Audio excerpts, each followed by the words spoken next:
Student, कैसे हैं आप लोग। बहुत स्वागत है आपका मेरे चैनल मैथ्स विद प्रदीप में। हम लोग एनसीईआरटी के क्वेश्चन कर रहे हैं। इस समय हम एक्सरसाइज 11 कर रहे हैं। 11 में 11.1, 11.2 हो चुका है। अब चलते हैं 11.3 में। एक्सरसाइज 11.3 पहला क्वेश्चन लिखा, आप तीन संख्या 5, 7 और 8 संख्याओं वाले जो चर नहीं हैं, क्योंकि अचर है ना, 5, 7, 8 क्या लिखा है, 5, 7, 8, ठीक है। जितने व्यंजक बना सकते हैं बनाइए।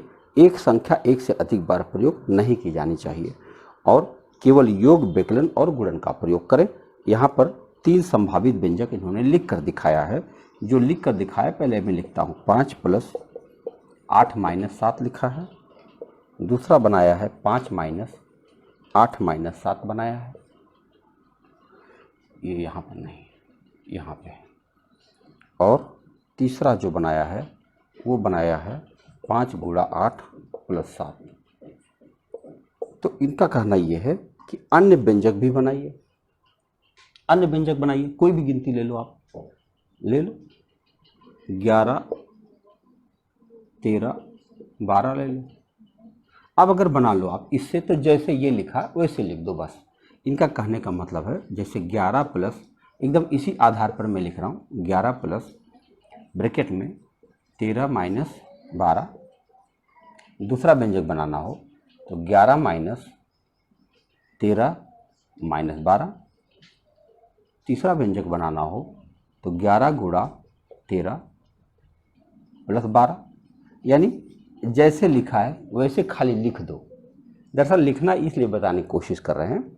अभी हम लोगों ने एसोसिएटिव प्रॉपर्टी पढ़ा है पिछले टॉपिक में, तो उसमें यह बताने का प्रयास किया जाएगा कि यह केवल गुणा में और प्लस में लागू होता है। माइनस करोगे तो उत्तर बदल जाते हैं। आप अगर इन तीनों के उत्तर को ध्यान से देखें तो आप पाएंगे कि कहीं न कहीं कुछ मिस्टेक हो रही है, या फिर ब्रैकेट के माध्यम से हम उसको बदलने का प्रयास जरूर करते हैं, लेकिन उत्तर फर्क पड़ जाएगा। आप देख सकते हो 8 में से 7 घटाओगे 1, 1 में 5 जोड़ोगे 6। यहाँ पे चलो 5 × 8 = 40 में 7 जोड़ो 47। देख रहे हो, उत्तर अलग आ गया। यानी अंक वही हैं, लेकिन अगर उनके साथ चिन्ह बदल दिए जाएं तो उत्तर अलग होने लगता है। ठीक है ना। पहला क्वेश्चन था ये। आइए दूसरा देखते हैं।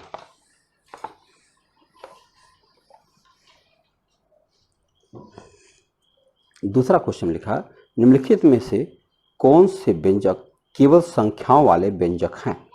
केवल संख्याओं वाले, यानी उसमें वो नहीं इस्तेमाल हुआ है, अंकगणित और क्या नाम, अलजेब्रा वाले व्यंजक नहीं लिए गए हैं, केवल संख्याओं वाले व्यंजक। अब जरा ए देखो, तो ए में लिखा है y + 3, तो केवल संख्या वाले ये नहीं हो सकता। आप चलो बी में चलते हैं। बी में लिखा है कि 7 × 20 - 8, ये हो सकता है। देखो इसमें कोई अक्षर का इस्तेमाल नहीं किया गया, सिर्फ आपको यही बता देना है कि इसमें केवल अंक इस्तेमाल हुआ है, बस। सी देखो, सी में लिखा गया है 5 ब्रैकेट में 21 - 7 + 7 × 2। आप देखो इसमें भी कहीं पर जो है बीजीय व्यंजक का इस्तेमाल नहीं किया गया है, तो आपका ये भी बन गया। डी में चलते हैं, केवल 5 लिखा है।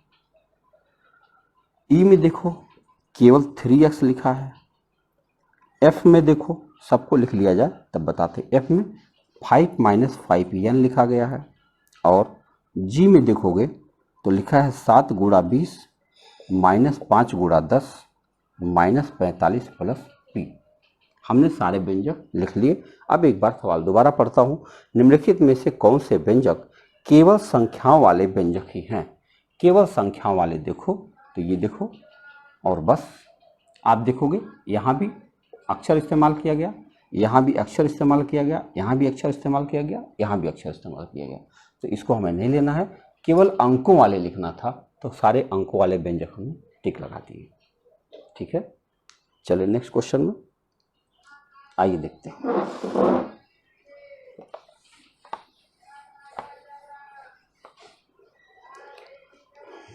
तीसरा क्वेश्चन है, तीसरा नंबर। उसमें लिखा हुआ कि निम्न व्यंजकों को बनाने में प्रयुक्त संक्रियाओं योग, विकलन, गुणन, विभाजन। योग माने जोड़ना, विकलन मतलब घटाना, गुणन माने गुणन, गुणा और विभाजन माने भाग को पहचानिए, छांटिए और बताइए कि ये व्यंजक किस प्रकार बनाए गए हैं।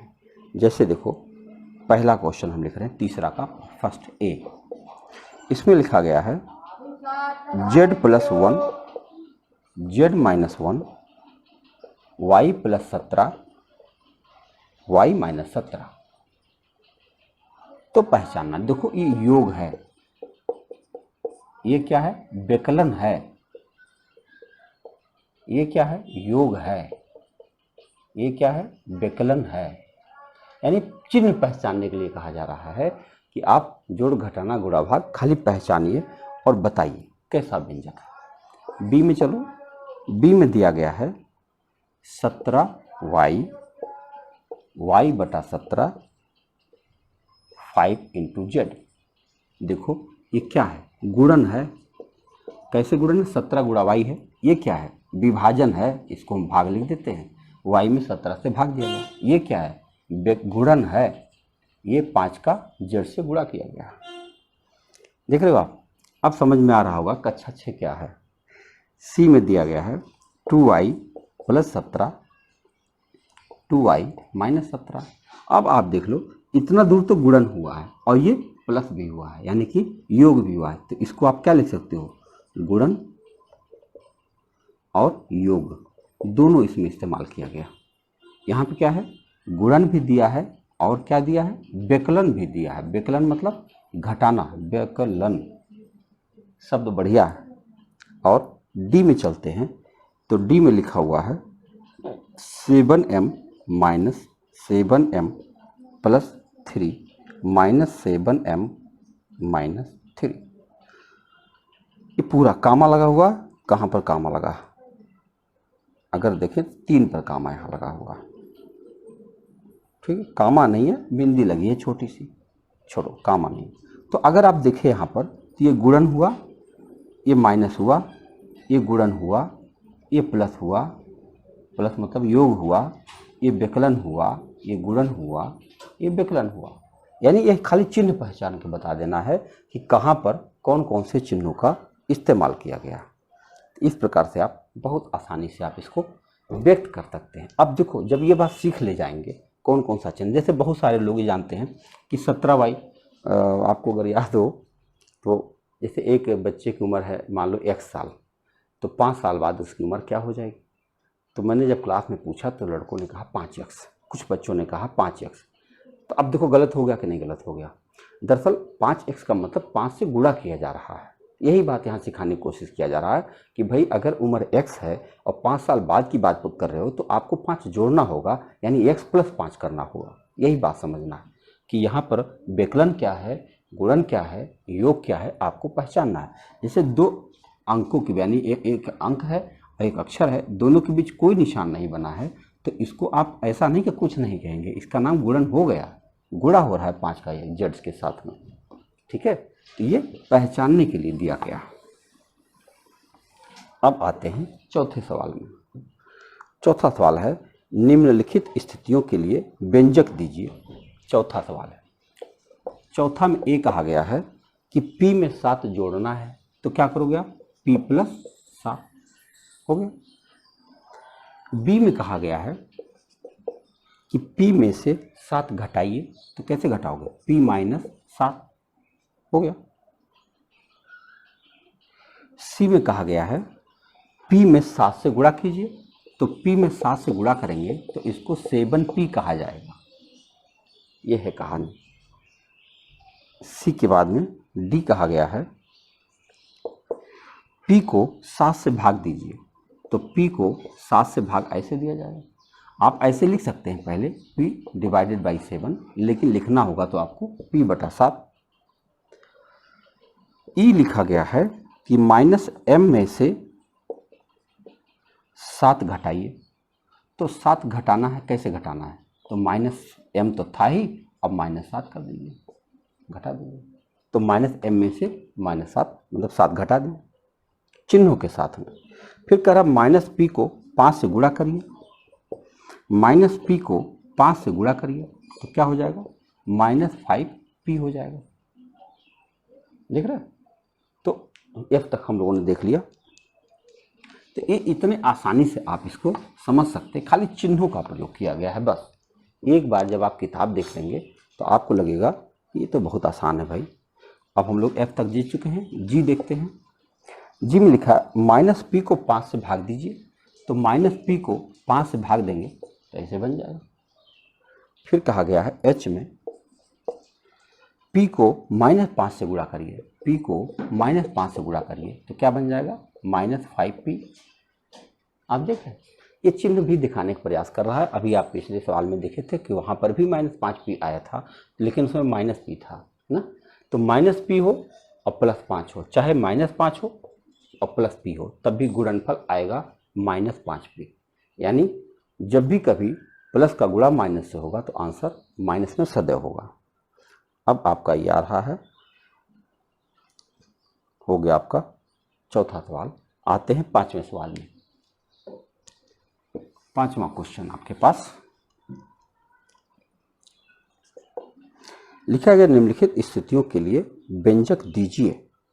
तो ए में दिया गया है 2m में 11 जोड़ना है, तो आप 2m + 11 कर सकते हैं, हो गया।